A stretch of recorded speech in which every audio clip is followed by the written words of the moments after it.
Thanks, everyone. Really appreciate it. So I'm going to condense a much longer presentation to 10 minutes. So I hope I don't sound like the FedEx commercial here.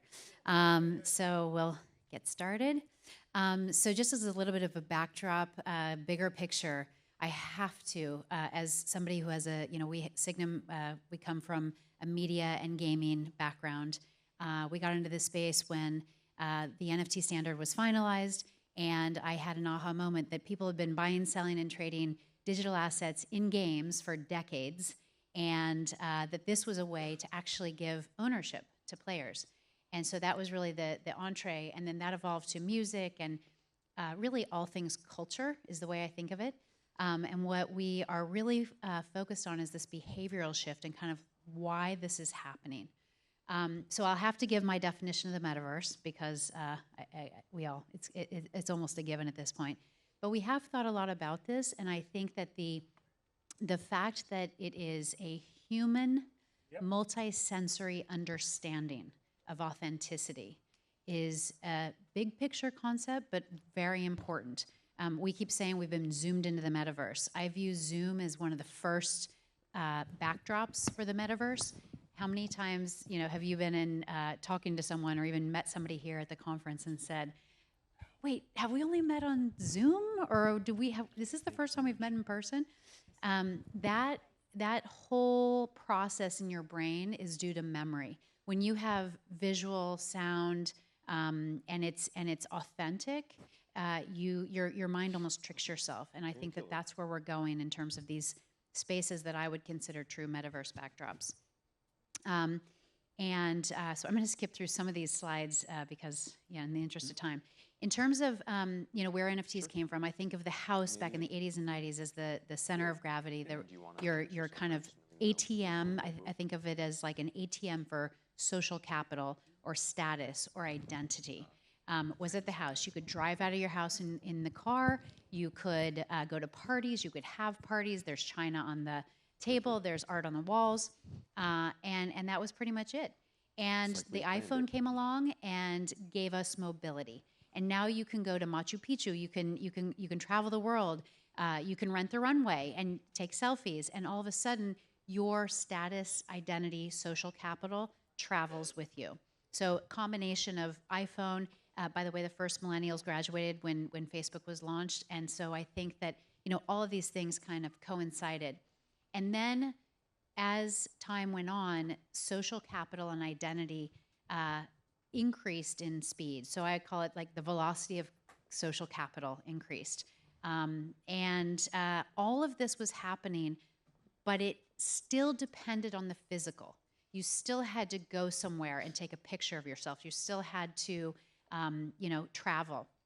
We're entering a world now where it's digital and digital. So ownership of things will be digital, and the reason why I called this Everything is Art is because everything in these metaverse spaces is digital, and you're going to want to bring all of the things that you own, love, are proud of, define you, to your metaverse spaces. So this is an example. We work closely, we're a lead advisor to ARK Invest, and we did a collab in Decentraland Art Gallery where we host founders of projects and interesting people and gather together. And that's in Decentraland. We have another one in CryptoVoxels. So love to host any of you who'd be interested. And then in terms of currencies, the behavior shift that is making currencies very natural in the metaverse is really happening with kids. I see it all the time. I have a 10-year-old who I always joke grabs my thumb when I'm on a Zoom and puts it on the iPad. And she's like, just 5 more Robux. I just need 5 more Robux. So I think that this idea of building worlds inside games for Gen Alpha especially, also Gen Z, is very natural. We saw it in the millennial generation with Robinhood. And then also in games, it's been a natural, currencies within games have been a natural evolution. I love this idea of Animal Crossing because during COVID, bells, which was the currency that the publishers believed would be driving the game, kind of went to the wayside, and other things in the game became natural currencies. So I'll just focus on one point here, which is that I was at the Christie's, following Noah, I was at the Christie's Tech Conference, and Micah Johnson, an artist, came on stage, and he said, "Buying is the new liking." And this blew my mind, because what's so powerful about this is proximity shrinks. The proximity between the creator and the fan of the artist shrinks. And he pointed out, with social media, we have kind of, again, an inauthentic layer, which is advertising, conflict of interest. When we have distance shrink between creator and fan, or creator and collector, we get true, authentic collaboration, engagement, creativity, and it's pretty powerful and pretty cool. So I'm going to go through quickly a space that I think a company that is not integrating NFTs. They will be distributing games through their store that are NFT enabled. And Kelly and I have been talking about Mythical. We invested in Mythical Games. Check out the game Blankos. It's going to be the first AAA video game that's enabled with NFT characters. But I think that Epic Games is really showing us the way. So we believe that the operating system will shift to the game engine, and the game engine will become the all-powerful base layer. And I think that when you see so a lot of this technology is coming out. Unreal Engine 5 is coming out late this year and early next. What it provides is a very movie-like, realistic quality in game, and that's really important. And I listed lighting here, and one of my analysts said lighting's not very clear. It's the shadows. It's that you can see on her face. So this is a metahuman, so she's not even real. But this idea that you have a very lifelike backdrop is really interesting, because then with this lifelike backdrop, you can get events, entertainment. A lot of the kind of traditional media can shift into these metaverse spaces. Just as an example, Travis Scott did a 56-stop tour, the Astroworld tour. He grossed $53.5 million. He had real roller coasters. I mean, very high cost, traveling all over the world. He was #1 ahead of Kanye, Jay-Z, Kendrick Lamar, Post Malone, etc.